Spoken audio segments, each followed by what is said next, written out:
Antes de começar a 9 de Ave, a gente vai abrir aqui no Isaías 58. Né? Vamos entender aqui rapidinho, vamos fazer uma leitura rapidinha para a gente entender dentro dos nossos estudos o que é um jejum, né? Para quem está chegando também agora, para a gente tem que fazer essa ponte para poder entender.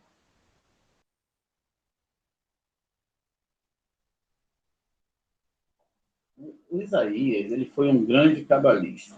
Isaías foi um dos maiores profetas, e Shayahu, ele tem que no seu livro uma explicação do que ele já passava na época dele. Ó. Levante a voz como um chofar, fale, né? Converse com Hashem. Então veja, anuncie ao meu povo a sua transgressão, para a casa de Jacó o seu pecado. Para ter certeza, eles me procuram diariamente, veja, ansiosos para aprender meus caminhos, como uma nação que faz o que é certo. Isso é certo, procurar para aprender a Torá. E de Deus, né? Que não abandonou as leis do seu Deus, que não abandonou, que não é lei, é Torá do seu Deus. Ele me pergunta o caminho certo. Eles estão ansiosos pela proximidade com Deus. E eles dizem assim, por que quando jejuamos você não viste, você não olhou? Quando nós passamos fome em nossos corpos, você não prestou atenção. Por que no seu dia de jejum você cuida do seu negócio? Aí ele responde aqui, né? Porque no seu dia de jejum você cuida do seu negócio e oprime, né, todos os seus trabalhadores. E ele continua. Porque você jejua em contenda e contenda. E você ataca com um punho perverso. Seu jejum hoje não é para fazer sua voz ser ouvida no alto. E esse o jejum que eu desejo, um dia para as pessoas passarem fome, ó. Prestem atenção no texto.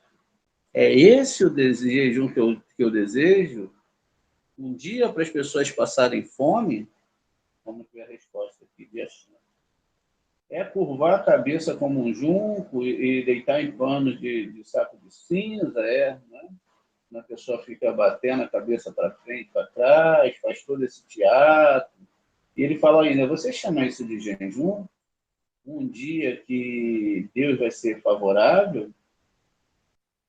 E aí ele continua aqui. Não é esse jejum que eu desejo. Veja, não é esse jejum que eu desejo. Para destrancar os grilhões da maldade e desamarre as cordas dos jugos para deixar irem livres para quebrar todo o jugo.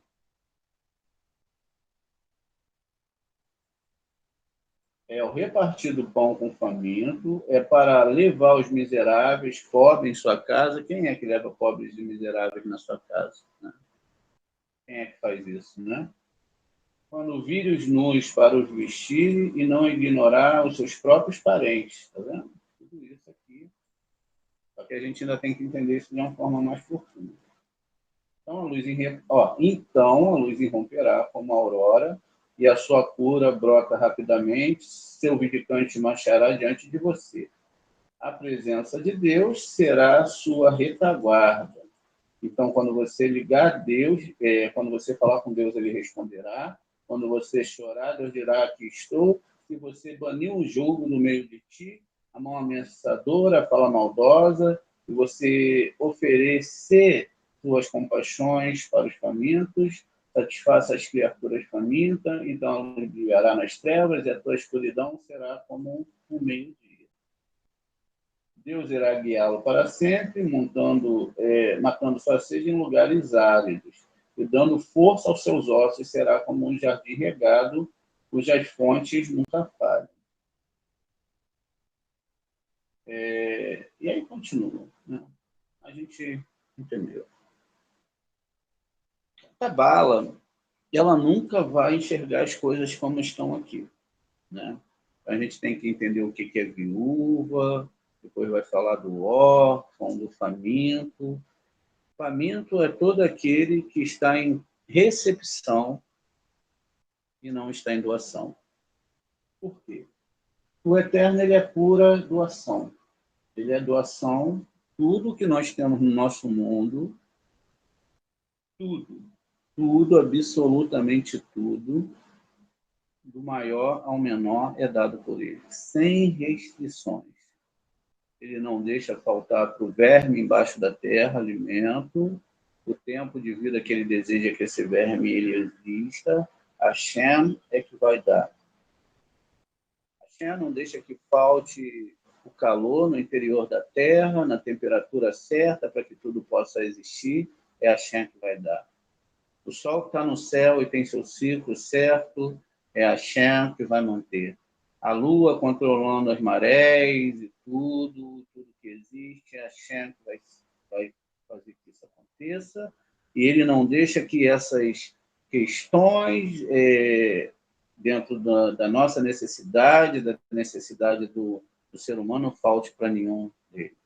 Há 13 milhões de anos luz do nosso planeta, quem mantém tudo também é Hashem. Nos mundos espirituais, quem mantém tudo é Hashem. No inferno, quem mantém tudo é Hashem. Nos mundos angelicais, quem mantém tudo é Hashem. Não existe outro Salvador e não existe outro Deus. Tudo está administrado por Hashem. Tudo vem das mãos de Hashem. Quando nós não recebemos de Hashem, é porque nós estamos bloqueados, nós estamos pensando na religião, estamos pensando em fazer o nosso corpo sofrer, o que é proibido pela Torá, estamos pensando em fazer algo que a própria sábio fala que não é para fazer. Temos que conhecer essa Torá profundamente, temos que colocar essa Torá profundamente dentro de nós, temos que entender que nós não podemos discutir com Hashem, que devemos entender o que ele está querendo falar conosco. Muito bem. Então, a gente chega nessa travessia do 17 de Tammuz até o 9 de Ave, que vai ser amanhã. E aí as pessoas vão fazer esse jejum, né? Vão fazer o jejum, etc. Mas esse jejum é o jejum de receber para si mesmo. Quando a Hashem fala assim, você deve seguir essa Torá, as pessoas não olham que essa Torá, ela é uma Torá interna, é uma Torá da alma, e que todos esses graus que estão sendo falados na Torá são no grau da alma, ou seja, é um grau profundo dentro de você. Nesse momento, né, como o profeta Jeremias falou, Eremiarro, Hashem, o meu templo interno está chorando. Tá vendo? Esse vazio que pode ter dentro de você, essa destruição, esse momento é o momento de você começar a estudar essa Torá, estudar essa Kabbalah e entrar para dentro de você, porque não é fora que vai se resolver. Nada que você faça de atos externos irá resolver a internalidade. É disso que a Torá e o Taná está falando. Então, veja, a viúva e o órfão é a sua falta de doação. A sua viúva é o que gera esse órfão cujo marido morreu. O marido, a gente sabe que a parte masculina na Torá é doação. E a parte feminina é recepção. Então, doação e recepção, alma e corpo.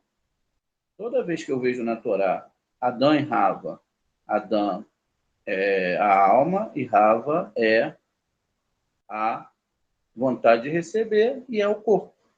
Tanto é que nossa divisão, a divisão do nosso corpo ela tem dois lados, lado direito e lado esquerdo. O lado direito do cérebro é espiritual e pensa nas coisas do alto. O lado esquerdo, que é chamado cérebro de Caim, está ligado a tudo que a gente deseja construir aqui. Os nossos sonhos, eles só serão completos se eles estiverem envolvidos com a Shem. Ou eles estão envolvidos em Hashem, que é a doação, ou eles estão envolvidos com a recepção, que é o Satã. Quando está se falando de moer, de moagem, é para que se tire o ego e a Hashem possa entrar. Então, por isso que o templo é destruído. E ele agora tem que ser reconstruído. Nesses períodos, a alma passa por uma debulha. Nós passamos por uma questão muito profunda e a gente vai entender isso agora, veja. Então, a palavra hebraica para anjo é malá, ou seja, não é como a gente imagina. A gente sempre fala, ó, um anjo são 3 letras hebraicas. A parte interna é o corpo, não é? E as partes externas são as asas. Pode ser que um anjo tenha mais letras, como Mihael e outros anjos. Então, a parte central são as 2 letras. Né? Muito bem. Então, veja, eu tenho aqui o nome Malá, né? O anjo, a gematria aqui é 40, do Men. Né? O Lamed é 30, o Aleph vai ser 1. Muito bem, aqui a gente tem, né, o Gênesis 32, 33, e aqui a gente tem o Et, está vendo? Ó? Onde foi atingido? Ó? No Et. No Aleph, Beit, não é isso? Quem atingiu, né? Vou traduzir aqui, aqui acontece isso. Com o tempo sem mexer, e traduz, a gente retraduz. Vamos lá.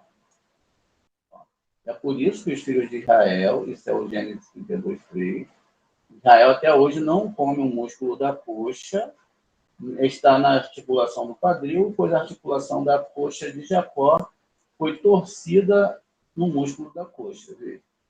Isso aqui, ó, a gente tem, ó, que ó, o Aleph e o Tav, que é a primeira letra e a última letra do alfabeto hebraico. E aí aqui a gente tem a palavra, ó, Gid, tá vendo? Exatamente, tendão. Se a gente olha bem, a gente tem um Gimel, um Yud e um Dalet. Né? Então, a primeira gematria que eu tenho aqui é a palavra mão, ó, a palavra mão, Yad, que é a mesma gematria de Davi, 14. Né? Deus tem 2 mãos, como vocês podem ver lá na nossa aula, as mãos do Eterno. Né? E aí ele tem uma outra construção aqui. Ó. Deixa eu só consertar o texto. O hebraico ficou separado. Ele tem uma nova construção aqui. Ó. Aqui ele tem a palavra, ó, Hanesh. Né? Então, a gente sabe que a palavra Hanesh, que está aqui, veia, nervo, né? Na verdade, a gente tem uma palavra envolvida aqui, que é duas torais, ó, uma torá, outra torá. No meio aqui eu tenho 350, que é, na verdade, se eu substituo esse re aqui, ó, existe a possibilidade de eu substituir essa letra por uma letra do mesmo artesanato da boca, como a gente aprendeu, não é? Então, eu posso substituir essa letra por uma letra que esteja dentro do artesanato da boca dela. Então, aqui a gente tem uma cultural e a gente pode substituir por uma outra cultural, que seria a letra R. Então, ó, veja, fica na chá. Aí, aqui agora que a gente fez essa questão, a gente pode fazer um tseruf. Lembra? Tseruf é quando uma letra muda de lugar. Então, a letra ela pula aqui no meio, ó, e aí ela já não vai ser isso, ela vai ser Nahash. E o que é Nahash? Nahash é o serpente, né? Vamos ver. A palavra ela se torna Nahash. Nahash é o serpente. Isso quer dizer, então, que quem entrou ali para brigar com Yaakov, naquela hora da briga, foi o próprio serpente, tá vendo? Então, quer dizer, isso está mostrando para a gente essa guerra de Yaakov contra o serpente, a 9 de Ave. Então, por isso que o Et, que é a primeira letra do alfabeto hebraico, né, que feriu a perna. Feriu a perna o quê? Feriu a perna espiritual, feriu a descida da divindade para esse mundo para que as pessoas só pudessem achar essa divindade se entendesse essa Torá. Se não entender essa Torá, não vai entender. E Jacó foi ferido na região pélvica porque era onde Satanás poderia alegar que ele não havia seguido a Torá ao se casar com duas irmãs. Né? Embora este argumento seja refutado por muitos motivos, ele deu ao anjo acusador um controle sobre Jacó. Observe que o texto inclui a palavra eite entre os colchetes, que parece desnecessária e tem relevância apenas gramatical.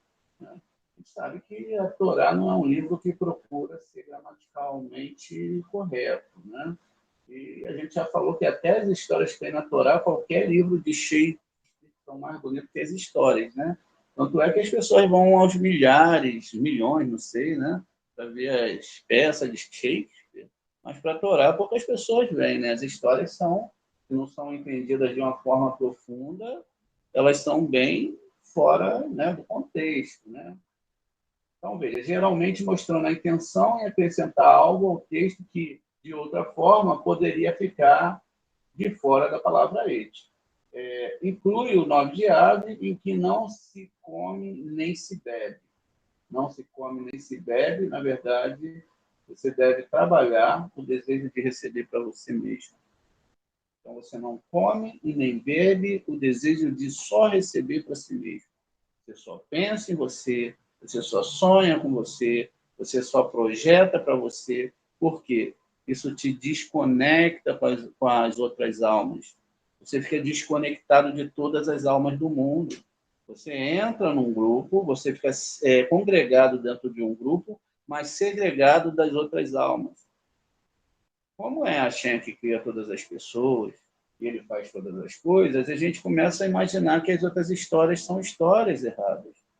E que aquela história não está sob o poder de Hashem. E aí onde está o Shema? Onde está o Shema? Se todo mundo está aí andando fazendo o que quer, onde está o rei de Israel?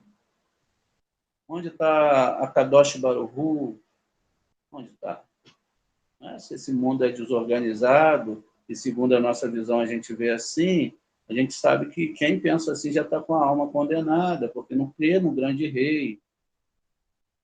O rei dele é um Deus tribalista, que está aqui, ali, e que vai se manifestar num lugar, no outro não.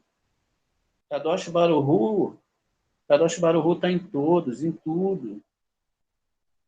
O mais pequeno pensamento, bom ou ruim, para ser formado, precisa da Kadosh Baruch Hu. Ainda que o pensamento esteja distante dele, é ele que cria todas as coisas. Veja. Então, aqui, portanto, o texto é interpretado como sublinhado. O fato é que, embora não haja comida ou bebida em nome de ave, mesmo nesse dia é expressamente proibido ou comer o nervo ciático. Né? Veja, o nervo ciático é a palavra ete ligado à palavra id, gimel, yud e dalet, porque a gente sabe que a palavra yad tem a mão esquerda e é proibido comer a comida do serpente que Rava comeu no Gan Éden quando ela foi tentada. Hashem falou para Adão não comer, ela não estava presente, ela ainda era parte de Adão, ela era o subconsciente, e aí ela não ouviu bem a ordem. O serpente trouxe um midrash para ela, trouxe uma discussão alárrica, e o serpente falou, não é assim que Hashem falou. Ele sabe que o dia que você comer dessa árvore, do bem e do mal, certamente os seus olhos se abrirão. E vocês serão tão poderosos e tão sábios como o próprio Deus. Então, o serpente argumentou que o próprio Deus tinha passado ali, comido daquela árvore e tinha se tornado um Deus. Um Deus é alguém que pode manipular os mundos espirituais a contragosto do próprio Eterno. Lógico que nós podemos manipular os mundos espirituais. Mas a que custo? Porque o mundo espiritual ele só pode ser manipulado para o bem ou para o mal. E ele só pode ser manipulado de acordo com as ações que nós fazemos.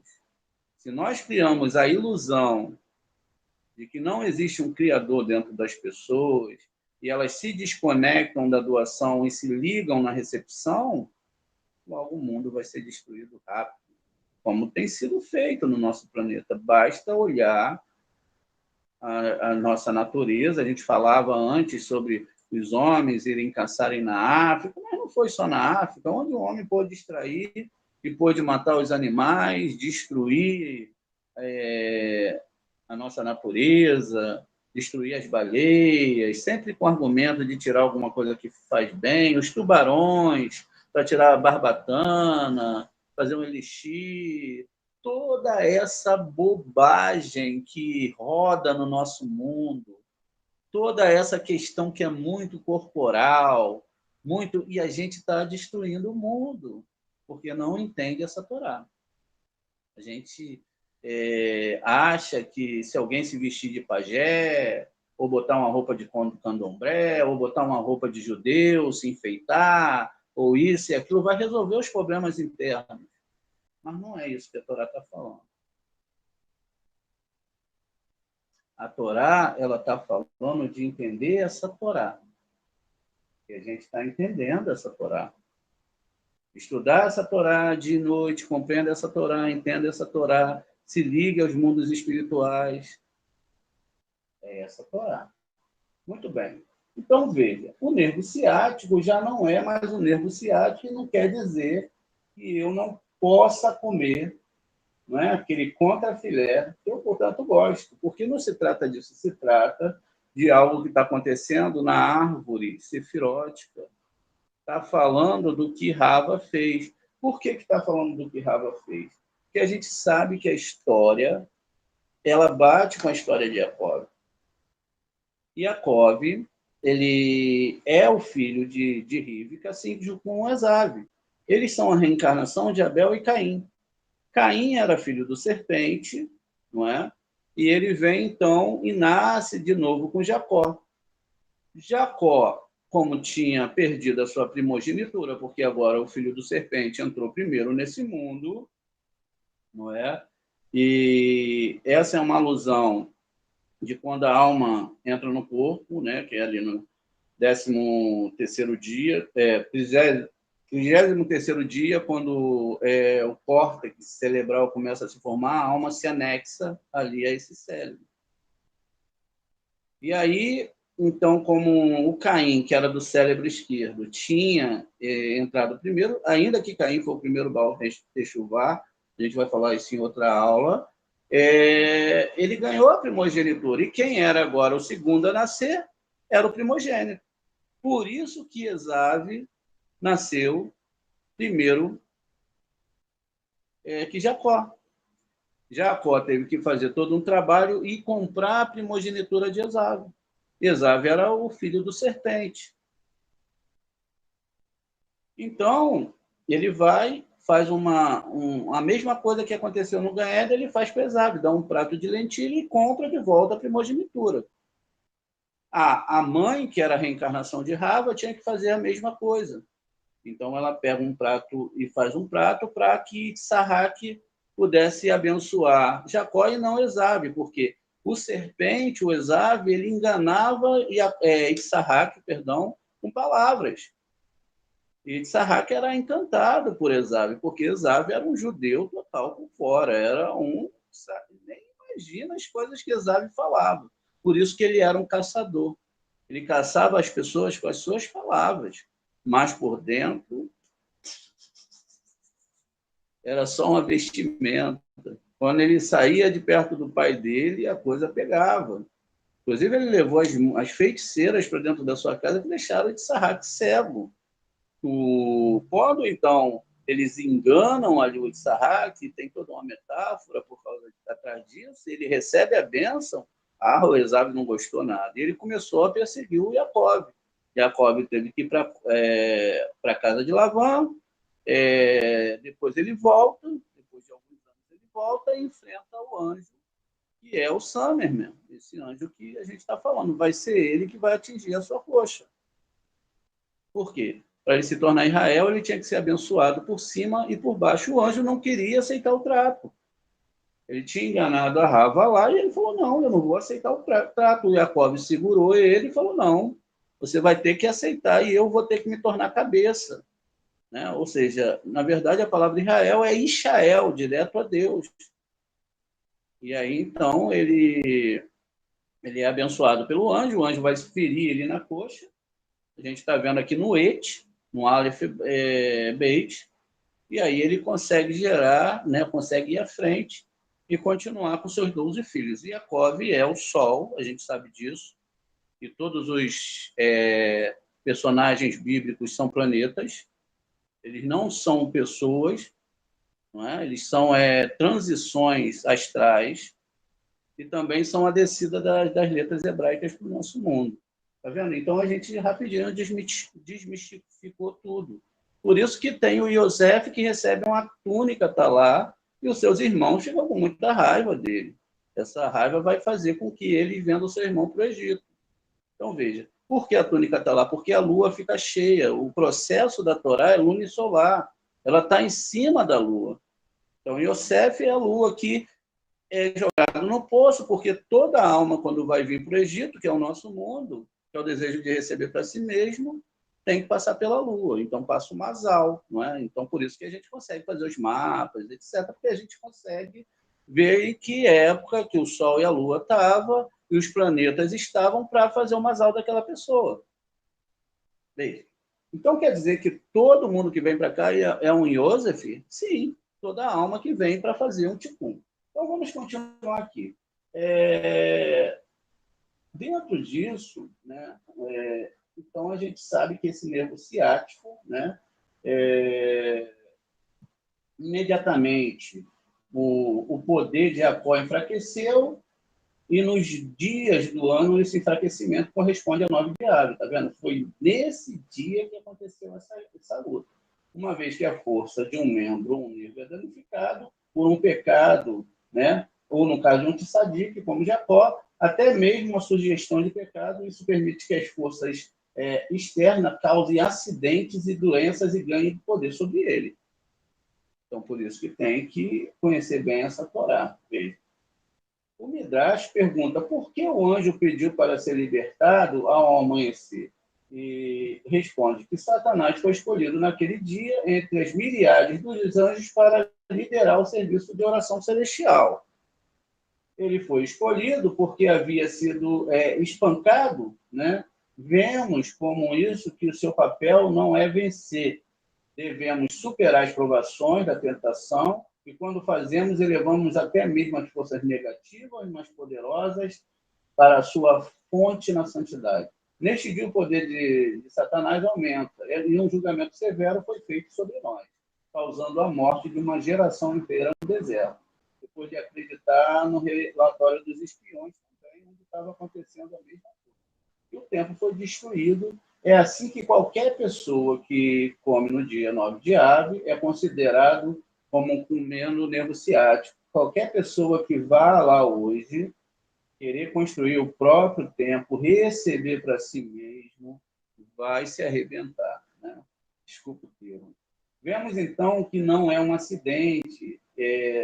Tantos desastres têm acontecido. Né? Os descendentes de Jacó nesse dia.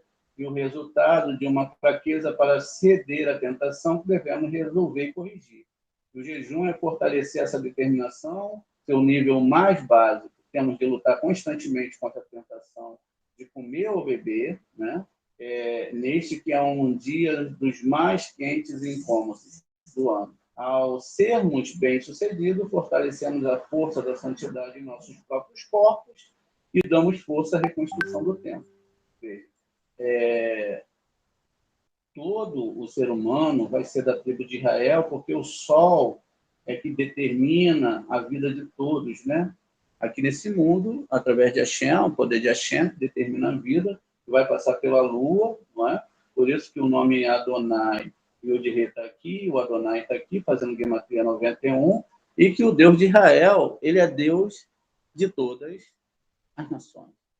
O Deus de Israel é Deus de todos os seres. E o próprio Satã é o anjo da reza desse dia de 9 de Ávido. Por isso que as coisas ficam complicadas. Porque ele pega ali, ele anota qualquer coisinha, né? Para fazer um relatório bonitinho, mas ele não vai fazer um relatório do que está por fora, nem do que você está fazendo por fora, se você bota aqui pá, se o teu se está certinho. Não, ele vai ver a sua internalidade, o quanto você ama o seu próximo e o quanto você ama o Deus de Israel. Bom, e finalmente o CAF é 20. Tá? É 20. Aqui o CAF teria que estar diferente, mas a gente não quer observar isso agora. Então, quando a letra ela passa para o final, ela muda a sua forma. Então, veja, eu tenho 70, 71, 91.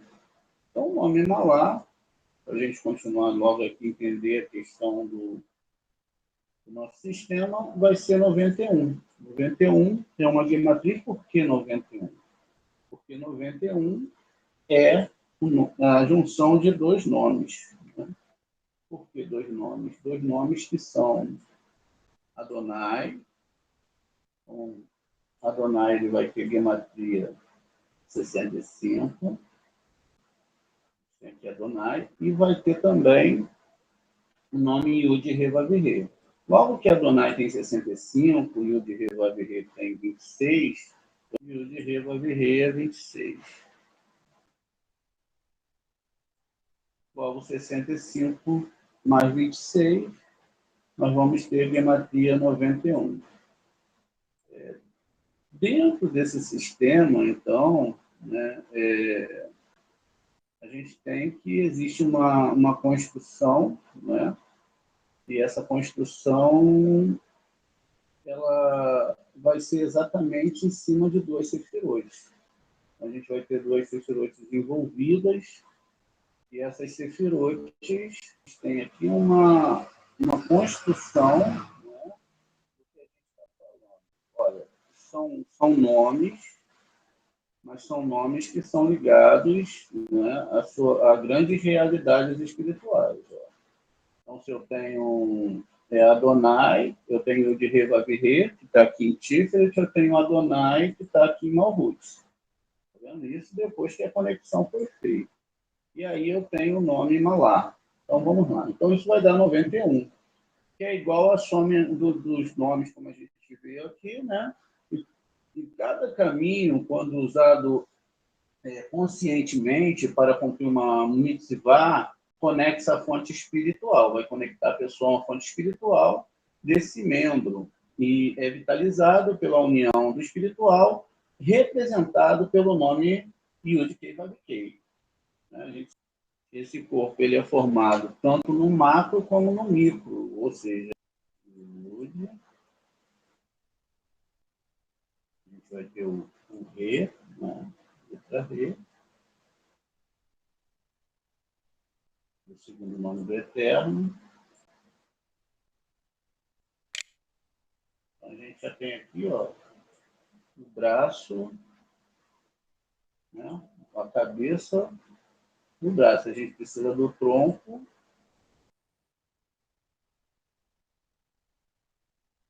que é a letra Vav, e vai precisar de outra letra Re também. Essa é a construção do corpo espiritual da Torá. Tá? Tem a ver com o nosso corpo, porque a Torá foi feita para o ser humano, lógico, e é lógico que ela vai ser construída assim, veja. Então, é assim que a Torá é construída, e aí nós temos um corpo aqui, ó, a semelhança de um corpo humano. Ela vai ser exatamente para que nós possamos chegar dentro dessa construção. Muito bem. Então, o nome Havaiá, ele constrói o nosso corpo, não é? E esse corpo ele é construído através dessa consciência litoral que tem a ver com o corpo lógico físico, mas também tem a ver com o mundo espiritual.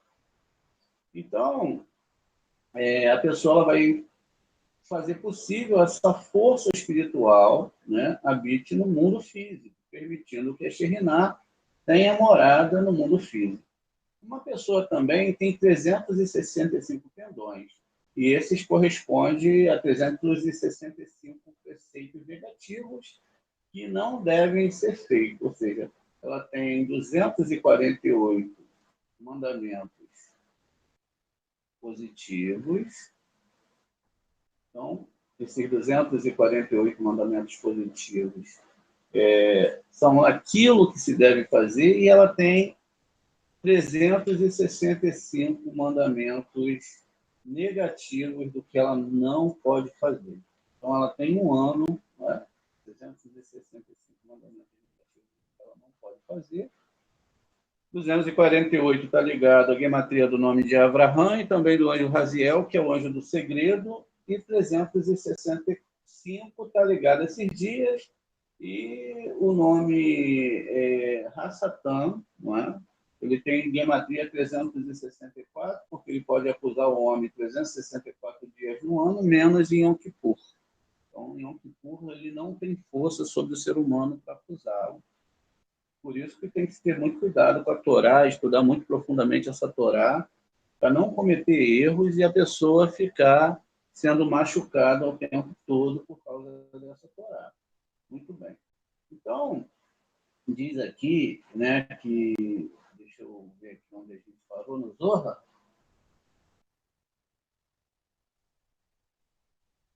Então, 365 dias do ano, tendões ou nervos carregam instruções do cérebro para os membros do corpo, exigindo que eles ajam a obedecer conscientemente à vontade de Deus e não agir em uma situação na qual a pessoa sente que tem que agir. Ou seja, os nossos desejos, eles vão nos levar para longe da Torá. Né? A gente segue a vontade do nosso corpo, Deus nos livre, a coisa vai ficar feia. Quem tem que agir e fortalecer o tendão, os nervos, correspondente, né? Correspondente faz com que ele sinta a santidade e habite nela. Deixar de resistir à tentação ou de cumprir a mitzvah enfraquece o órgão ou o nervo e faz com que um espírito de impureza habite nele. Cada nervo e cada dia tem uma força angelical correspondente. Veja, isso não acontece só no corpo, isso acontece em todo o masal da pessoa, em toda a história. Você quebrou um mandamento de Torá, olha que a gente vai entender. Você quebrou um mandamento de Torá, você quebrou e enfraqueceu aquela parte do corpo. Só que não é só do nosso corpo, não é literalmente do nosso corpo, é do corpo espiritual. É do corpo, desse corpo dos mundos superiores. Gente, todo mundo fica doente. Tem pessoas, Israel, que tem câncer, grandes rabinos que morrem, os órgãos eles vão falhando, isso é natural. Então é uma loucura achar que isso é no corpo físico. Isso é na alma, na construção aqui. Esse corpo aqui que está falando é um corpo na alma, e as pessoas não percebem isso. Porque, como eu falei na aula anterior, depois que a gente nasceu, o mundo, o tempo, ele só nos empurra para frente. Nossas células já começam a morrer a partir do primeiro dia que nós nascemos, até o final. Então, o que está falando aqui é dessas forças espirituais. Então, se você não entende o que é a Torá, se você não segue a Torá, você acaba, então, não entendendo qual é a questão da Torá. Veja, a palavra Bereshit, ela tem 913. Né? Em gematria, 913. Se Bereshit tem 913, não é? Ela tem 913, e a primeira palavra da Torá, Bereshit, tem gematria 913, e as leis são 613. Veja.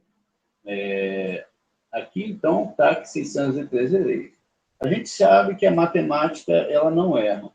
Então, a gente sabe que 9 multiplicado por qualquer número vai dar 9, ou seja, 9 vezes 1, 9. 9 vezes 2, 18, 1 mais 8, 9. 9 vezes 3, 27, não é? 2 mais 7, 9, e assim sucessivamente. Sempre vai dar 9 no final.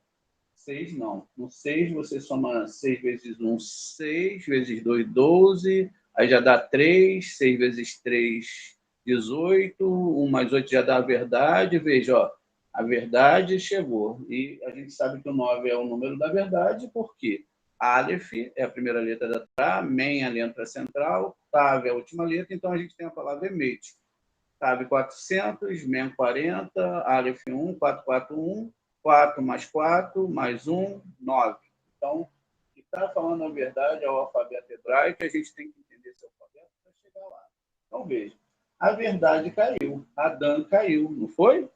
Veja, o Adão, ele caiu. A gente sabe também que aqui a gente tem que Adão ele é formado por 9 letras e Rava é formada por 13 letras. Então, 9 mais 13, 22 letras hebraicas. Né? Aqui já vai dar 10, que são as 10 sefirot. Então, veja, toda a conjunção que a Torá está falando, ela está falando dessa questão de se entender esses parâmetros do espiritual, da alma. Muito bem. Quando a gente entra, eu vou falar, desculpa, na mentira da religião, vai se falar que se segue 613 leis. E é impossível fazer isso, porque existe lei para mulheres, existem leis para homens, leis do templo, leis do sumo sacerdote, tudo. O que se pode seguir hoje são 178 leis, se mal me falha a memória, dentro das comunidades mais rígidas em Israel. É isso mesmo. E você tem 613 leis. Né? 613 leis.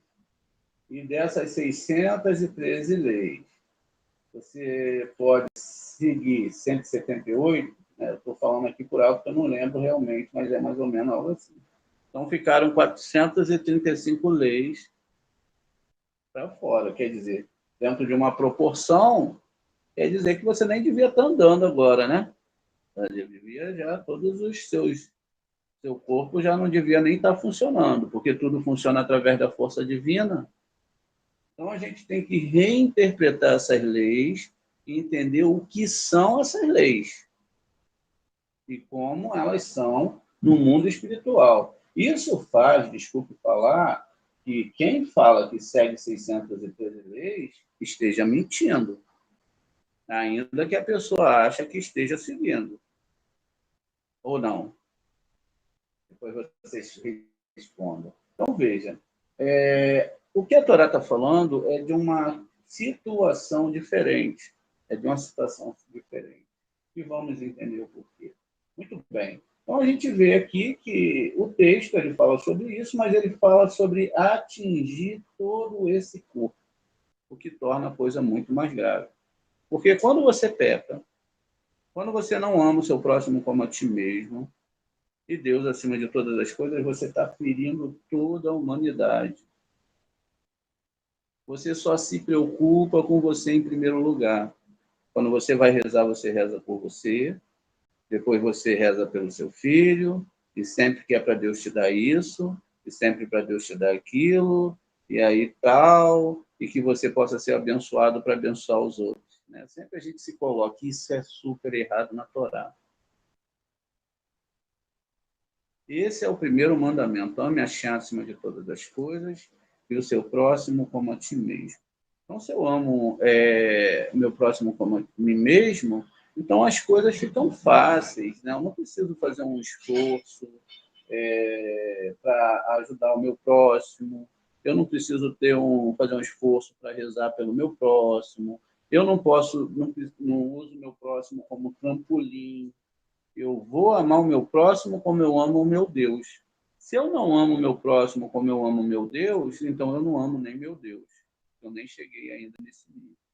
Então, veja. Aí continua a construção aqui. Então, a gente tem, né, que esses nervos e esses né, órgãos, eles são espirituais.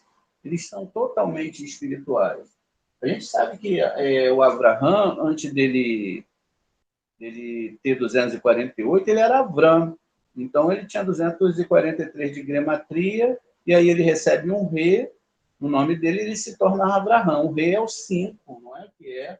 Ele recebe esse rei aqui, ó, de cima, né, no rei de baixo, ou seja, a Torá oral em cima da Torá escrita, e aí a Torá ela se torna um livro mais... Então, veja, aqui, então, a gente tem... corresponde a cada nervo, né, que tem uma força angelical correspondente. Aqui vemos que 9 de Av é um desses dias. O seu anjo correspondente é o Satã, está vendo? 9 de Av, o anjo corresponde a ele, que é um dos 365 anjos. É por isso que a Torá diz que os filhos de Israel não comem este, o nervo ciático que está na cavidade da coxa até hoje, porque ele, o anjo, né, ele danificou a pélvia no nervo ciático de Jacó.